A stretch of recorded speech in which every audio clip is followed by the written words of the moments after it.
You just ate a full meal. Rice, chicken, vegetables, the whole thing. And 20 minutes later, your stomach is already growling like you haven't touched food in 3 days. Congratulations. You have the hunger of a golden retriever and the willpower of a toddler in a candy store. Let me fix that. Here's the embarrassing truth. You're not hungry. You just think you are.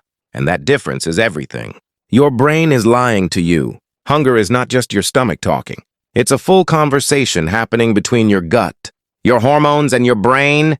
And sometimes, most of the time, that conversation is completely broken.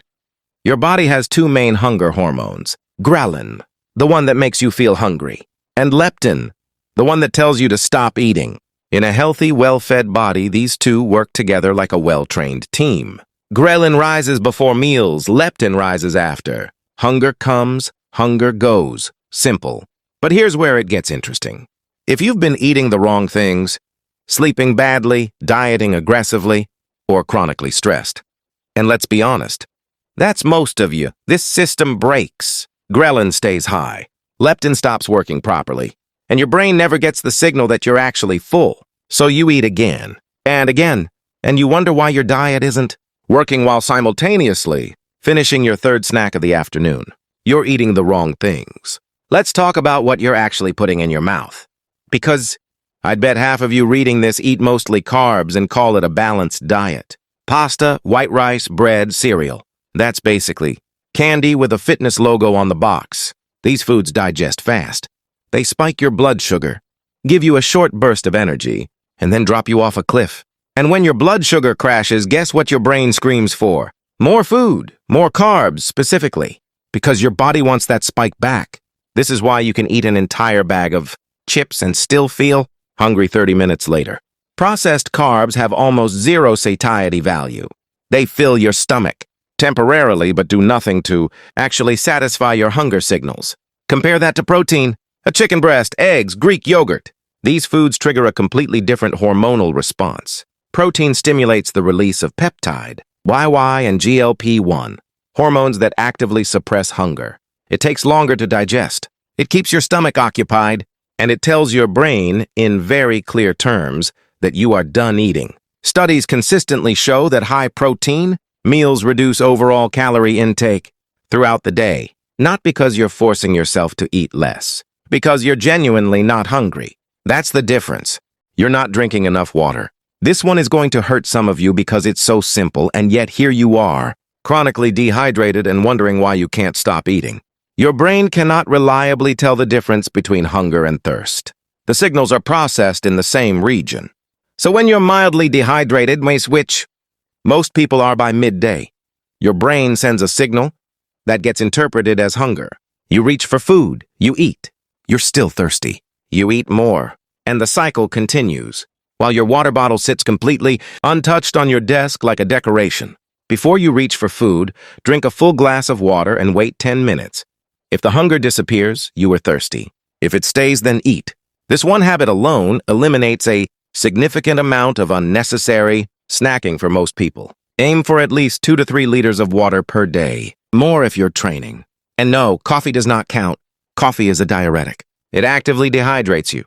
So your 4 cups a day habit might actually be part of the problem. You're eating too fast. Here's another thing most people do that silently sabotages their hunger signals. They eat like they're in a speed-eating competition with themselves. Your brain takes approximately 20 minutes to register that your stomach is full. 20 minutes. That means if you inhale your meal in 7 minutes and you know who you are, your brain hasn't even started processing the fullness signal before. You're already considering seconds. Slow down, put the fork down between bites. Chew properly. Eat without your phone in your hand. These aren't just manners. They're tools that let your satiety hormones catch up to reality. When you eat slowly, you consistently eat less without trying. Because by the time you're halfway through your meal, your brain has started receiving the fullness signal and naturally slows your appetite. Eat fast, and that signal arrives after the damage is already done. You're not sleeping enough. This one is for everyone who goes to bed at midnight, wakes up at 6, and then wonders why they're ravenous all day.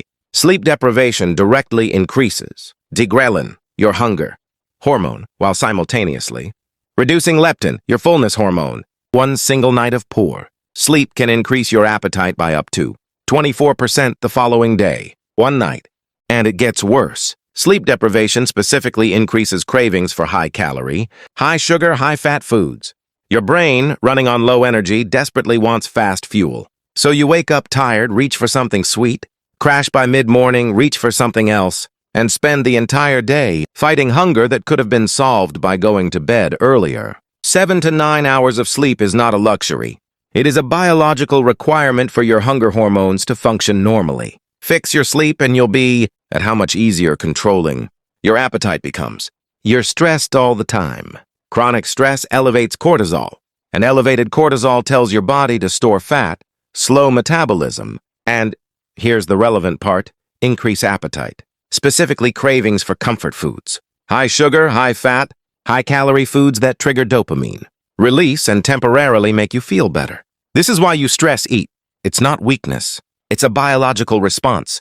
Your cortisol goes up, your brain demands a dopamine hit, and a bag of chips is the fastest available option.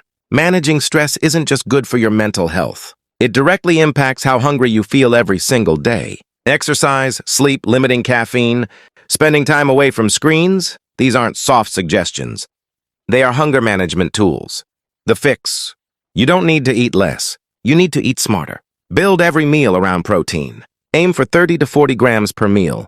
This single change will reduce your hunger more than any other dietary adjustment you can make. Add fiber, vegetables, legumes, oats. Fiber slows digestion, keeps you full longer, and feeds your gut bacteria in ways that improve your hunger hormone function over time. Drink water before meals. Every meal, every time. Slow down when you eat. Put the phone away. Chew your food. Sleep 7 to 9 hours, non-negotiable. And manage your stress. Not perfectly, just better than you're doing right now.